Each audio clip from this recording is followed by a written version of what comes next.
السلام عليكم ورحمة الله وبركاته. كم جرتان كبجمتوتا في جالتمتوني هردفتوني يوتيوب channel ko Oromoo Tech Tutorial akkasuma hordoftoonni Facebook barsaaruma alhamdulillah naga kooti nageenyi kiyya kan jaalala kan kabajaa abbak jirta maras nagamu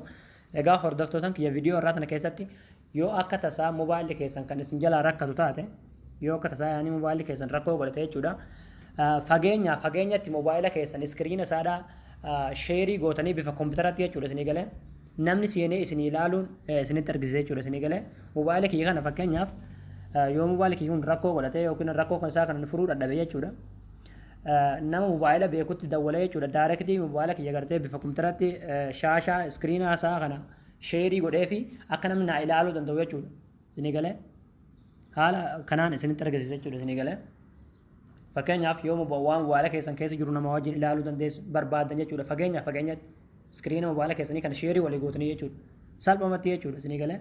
yookiin viidiyoo waraabtanii yookiin iskiriinshotii kutanii waasaappiin gama sooshaal miidiyaa garagaraatti walii erguu osoo hin taane daayirekti immoo iskiriina keessan sheerii gootanii nama waliin ilaaluu jechuudha isinii galee yookiin rakkoo mobaayila keessan keessa jiru ilaaluu jechuudha daayirekti akka bifa kompiitaraa kanatti jechuudha isinii galee fageenyatti haala sanaan isinitti argisiisa hanga xumura viidiyoo kiyyatti nafaana turaadha isiniin jaana hordofaadha duraan dursa gama barumsichaatiin darbuun duratti warroon YouTube chaanaala kiyya hin beekne jiraatan jechuudha YouTube chaanaala keessan galuudhaan bakka seerchii kanarratti kilik godhuudhaan Oromoo Tech Tutorial jettanii ni barreessitu jechuudha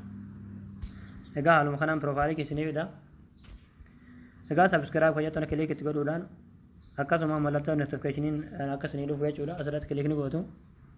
all kajettan irratti kilik godhuu hin dagatinaa jechuudha direct kan notification isin bira qabu jechuudha okay gamanumaan gara barumsichaatti isin dabarsa jechuudha isinii galee egaa barumsi keenya har'aadha jechuudha haala iskiriina mobaayila keessanii yookiin mobaayila keessan fageenyatti sheerii gootanii nama waliin ilaaluu dandeessan isinitti agarsiisa jechuudha isinii galee okay akkuma isiniin jee jechuudha direct messenger keessan irra galtaniituma jechuudha nama iskiriina mobaayila keessanii sheerii godhuu fi barbaadasanitti dawwaltan jechuudha isinii galee nama mobaayila keessan waliin ilaaluu barbaadasanitti jechuudha isinii galee xawwaalima yaani messenger keessan galtaniituma direct messengeraan dawwaltu jechuudha viidiyoodhaan jechuudha isinii galee fakkeenyaaf ani dawwalee isin argisiisu jechuudha obsaa kanatti dawwalu achi booda jechuudha viidiyoodhaan direct dawwaltu jechuudha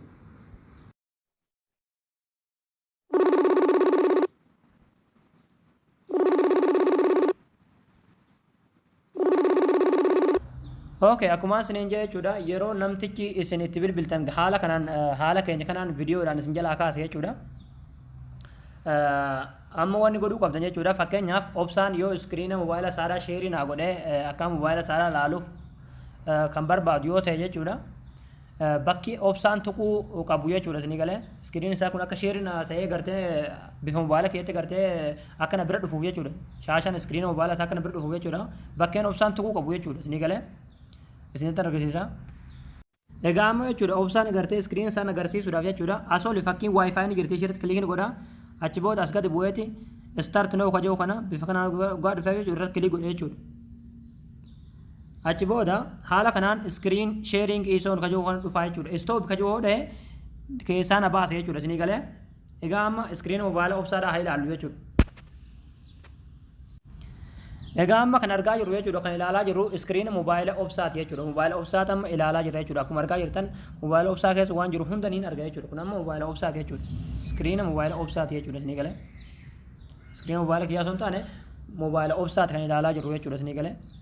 walitti haasaa kolfaa taphataatuma yaani salphumatti jechuudha rakkoo mobaayila keessanii fageenyumatti walii ilaaluu dandeessu jechuudha waliifillee furuu dandeessu jechuudha haala beekumsa qabdaniin jechuudha isinii galee kun amma yaani salphumatti yaani rakkoo mobaayila isaa keessa jiru osoo jiraateen argisiisaa jira jechuudha haala kanaan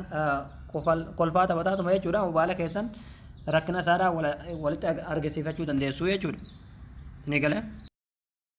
egaa hordoftootan keenya isinii galee jennee abdii qabna jechuudha wanti isiniif hin galinoo jiraate koomentii jalatti barreessuu ni dandeessu jechuudha wanti isin dhibe tokko jiraate jechuudha isinii galee egaa barumsi keenya kanarraa asirratti raawwata viidiyoo keenya laayik sheer godhuu hin dagatinaadha barumsa biraatiin akka walitti deebinutti waan hordoftaniif galatooma